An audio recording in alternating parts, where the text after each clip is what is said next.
afternoon, everyone. Welcome back to Starkey Farmstead. So my name is Samantha. I'm the owner and operator of a 2-acre farmstead located in South Louisiana, but I'm also the owner of this amazing German Shepherd who is safely, see the mesh? And he's got a cover over my seats in the back, and he's safely riding with his mom as I run errands. Now, America, much like the world, we love our dogs, right? Like, they are our companions. What does dog spell backwards? God. And I often feel like God gave us man's best friend for a reason. For thousands of years, dogs have been used to protect homes, to protect livestock, to fight in wars, to sniff out bombs and drugs, to find lost people. They have been used as companion animals for our troops coming back with PTSD, emotional support animals. They are a comfort to our souls. They give so much more than they ever take from humans. They will selflessly love you on your best and your worst days. And they will defend and protect you at all costs. But right now, in Europe, the Muslims have a Sharia law that says that a dog is not pure, therefore making anyone that comes in contact with that dog not pure. So right now across Britain, there are these red flyers being passed out asking Europeans in their own country to not walk their dogs in public spaces. Now, we all know breeds like Hammer here, a German Shepherd, is a high energy breed. And we all know that most people that live in Europe and America, most people in the world, live within cities, which means that they don't own the property needed to properly exercise their beloved dogs. So what does that entail? That means that when you get off work, or before you go to work, you put your beloved pet on a leash, hooked to their collar, and you take them for a walk. One, to defecate and urinate outside of your home, which is really nasty.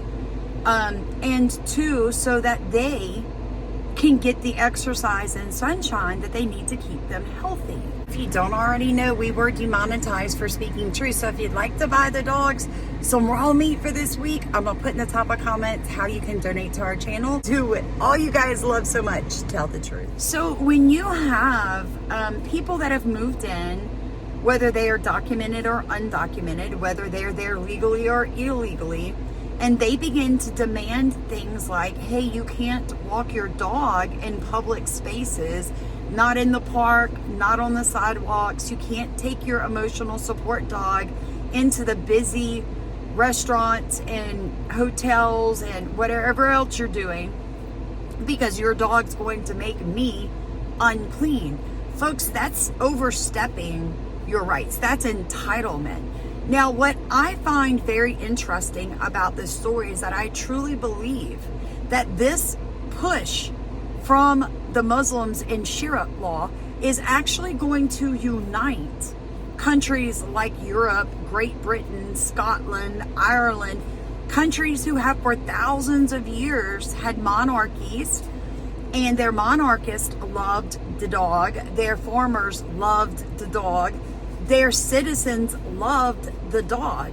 We're going to see a push from both liberal and conservatives back against this, and it's really going to begin to wake people up. How much of your culture do you want to be allowed to be erased?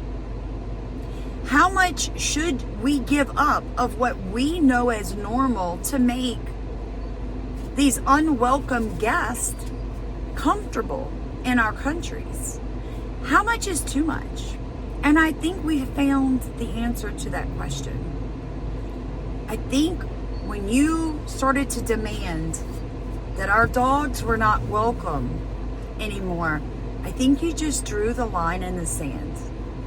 And I'm very curious to see how this is going to play out, because that is the one thing that does cross party lines. The dog. It doesn't matter if you're liberal, doesn't matter if you're conservative, doesn't matter if you believe in the Green New Deal, or if you believe in drilling for oil, the one thing we can all agree on is that belongs wherever you happen to be.